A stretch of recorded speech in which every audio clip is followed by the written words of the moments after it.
Welcome, my name's Doctor Warrick Bishop. I'm a cardiologist, I'm an author and a keynote speaker. I'm CEO of the Healthy Heart Network. I'm all about trying to help people live as well as possible for as long as possible.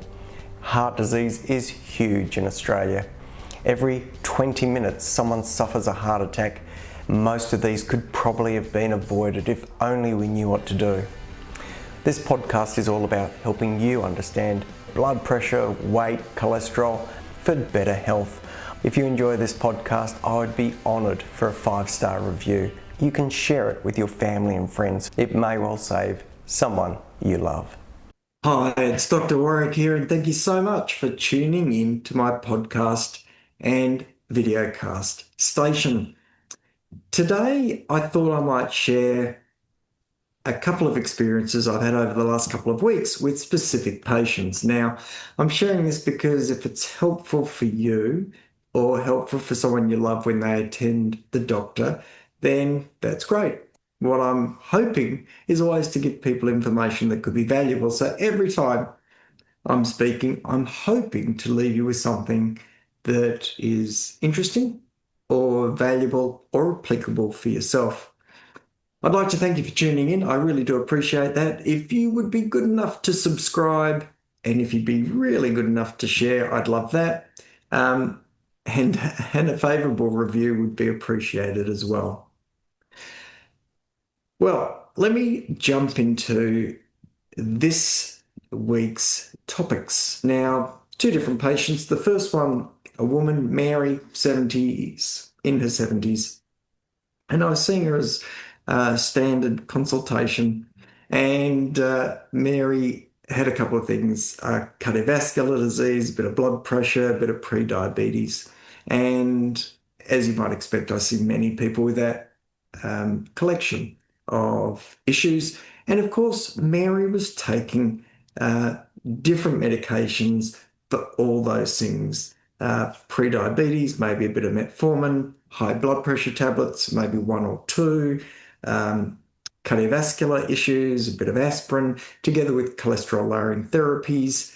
And as we were going through the consultation, Mary made reference to her medications. I was sort of talking about whether we should add something else. And she said, "Oh, these tablets, I can't stand taking them, and I really don't want to take any more," and grizzled about her medication. Now, a number of years ago, maybe a decade or 2 ago, I would have said, "Oh, look, just take your tablets and get on with it," because they work and they'll do the right job for you. So I wouldn't have given her much space, actually. But me these days, actually, as she shared all this and her frustrations, I took a slightly different approach. And what I said to her is, "Look, Mary, can I tell you a quick story before we respond about, any extra tablets to improve your blood pressure control," which is what I think we were talking about. So let me tell you a story. The story is this. I said, I have really sensitive eyes. I hate people touching my eyes. I hate touching my eyes myself. So there'll be some people out there who can relate. I said to Mary, I don't think I could possibly be someone who wears contact lenses because it would just drive me nuts every day touching my eyes. I said, "Mary, I have to let you know that as someone who's really sensitive about their eyes, a year and a half, 2 years ago, thereabouts, I noticed some discomfort in my eyes, and one of my eyes just didn't feel like it felt like the vision was going off. And lo and behold, I had the chance to get in and see an eye specialist at short notice, which was an incredible blessing. It turned out I had the beginnings of glaucoma. Now, when I use the word glaucoma, it's so that you know what I'm talking about. But the forerunner for glaucoma is called raised intraocular pressure. So pressure within the eyeball being elevated. And I had clear, documented, significant elevation of pressure in my eyeball.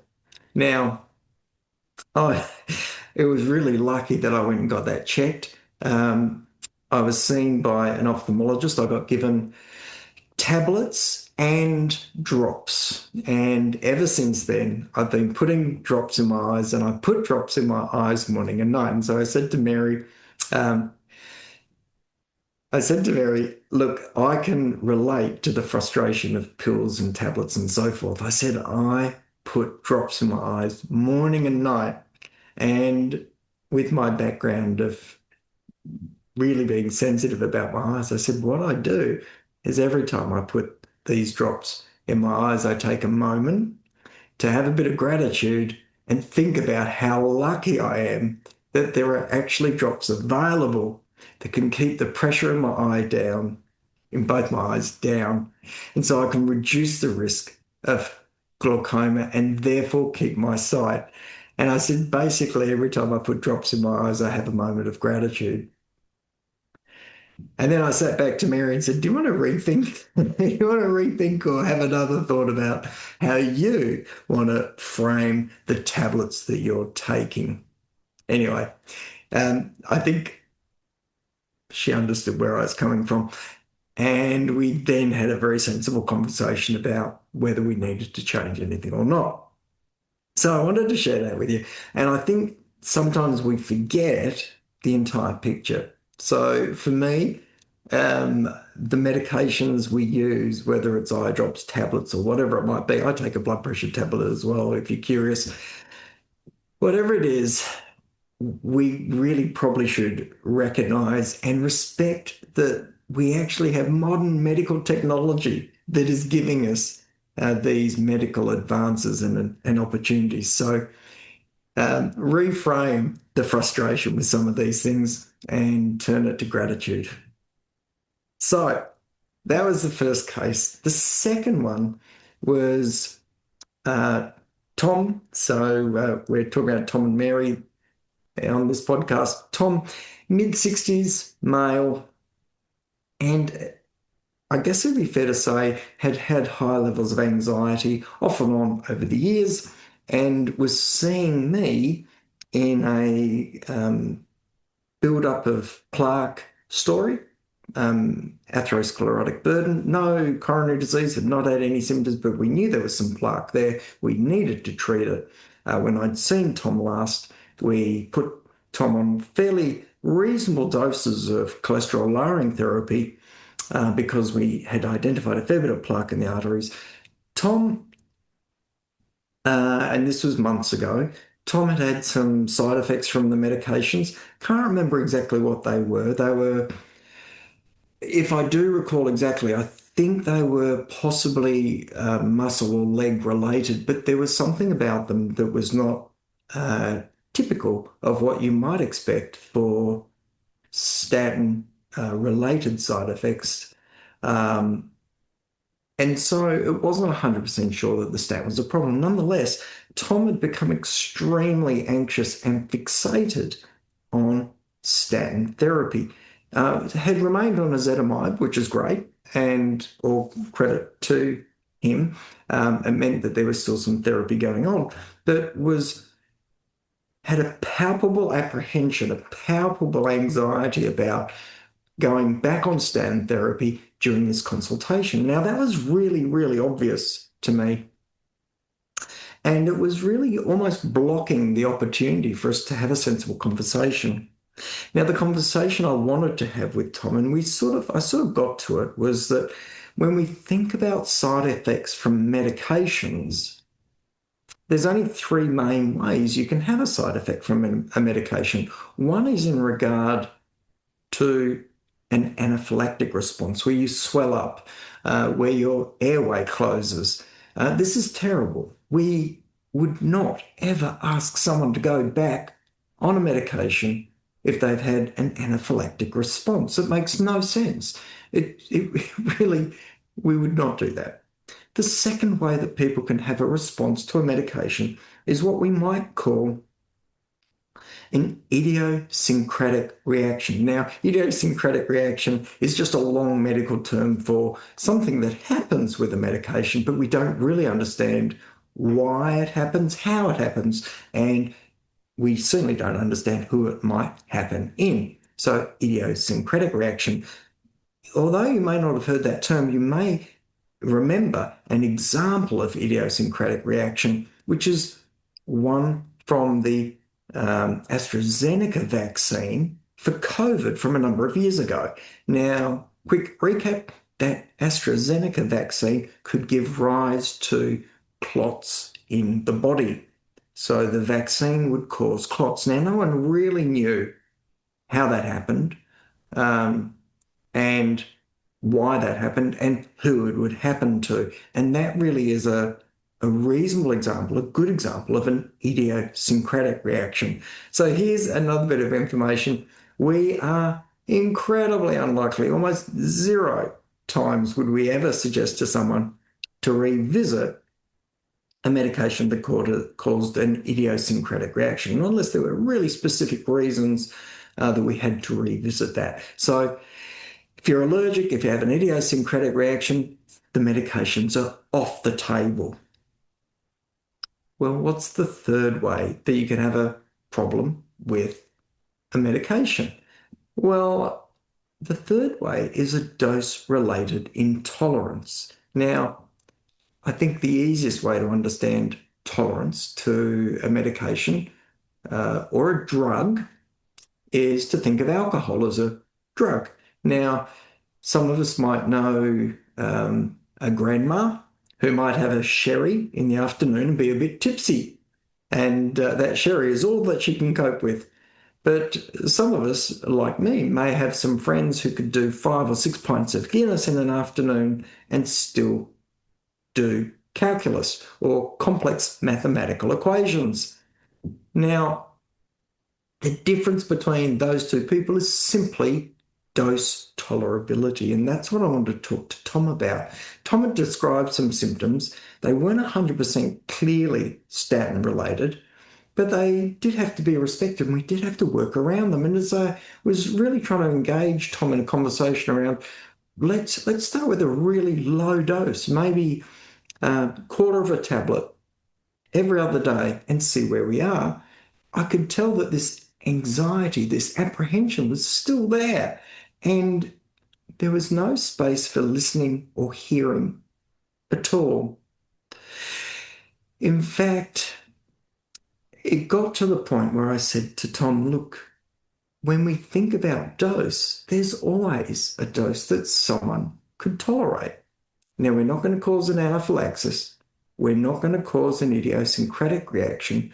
But if we think of dosing, we could go to as little as licking the tablet and putting it in the medicine chest and doing that once a fortnight, to the extreme of taking 10 or 20 tablets in one hit every day, whatever those medications are, 10 or 20 times the dose. Now, as you're listening, you know that if you're licking the tablet and putting it back in the medicine chest and doing that only once a fortnight, you won't have a side effect.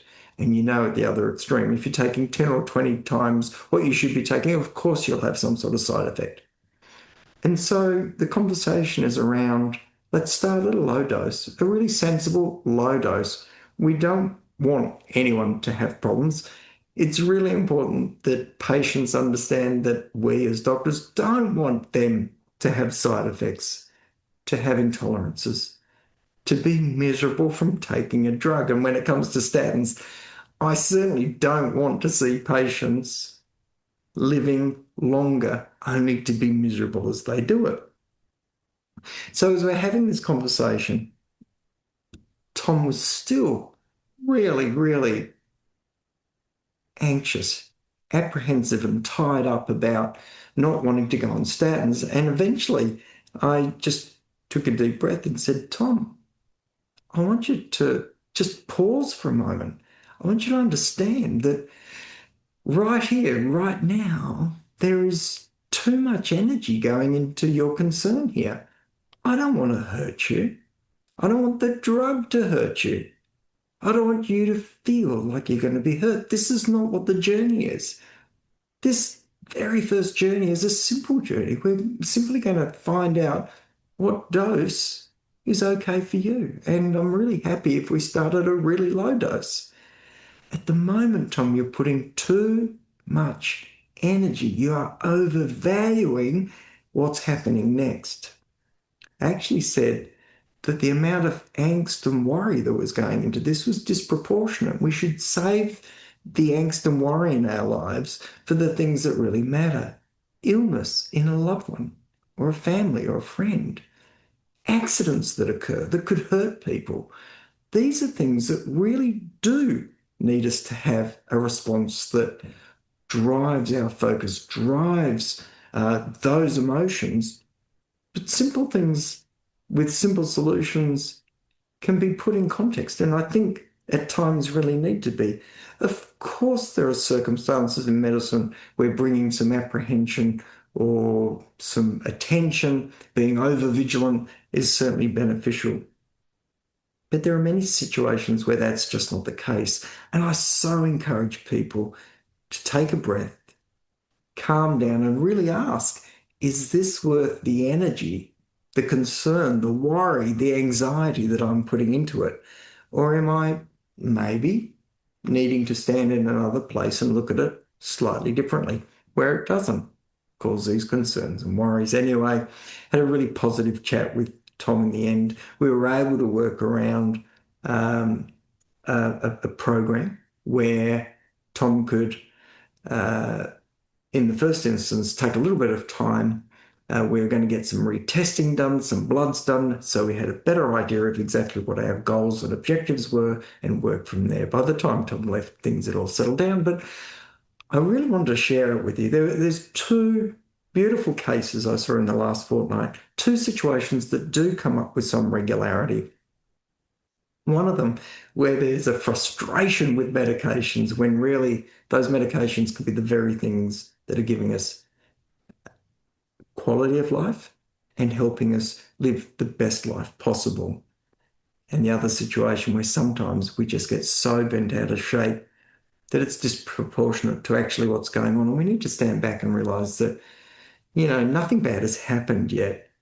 Let's work on the journey. Let's try and bring calm heads and let's try and get calm, sensible solutions. Well, I hope today was beneficial. Every time I jump on to share, I'm hoping to give you something that's worthwhile for your medical journey. If you've got any queries or questions, drop me a note at info@drwarrickbishop.online. If you've got any suggestions for podcasts, let me know. I'd love to hear that as well. For now, though, I am going to wish you the very best. I do hope you live as well as possible, for as long as possible. Take care, and bye for now. Join the Healthy Heart Network and become part of our growing community. If you're interested in your heart health and risk of heart attack, then join the Healthy Heart Network for only $5 as a lifetime member. This represents $55 worth of value. We offer and help people understand their present state of heart health, what their current level of risk is, and the positive steps they can take to improve their risk of heart attack in the future. Go to www.healthyheartnetwork.com.au and click the Join the Family button.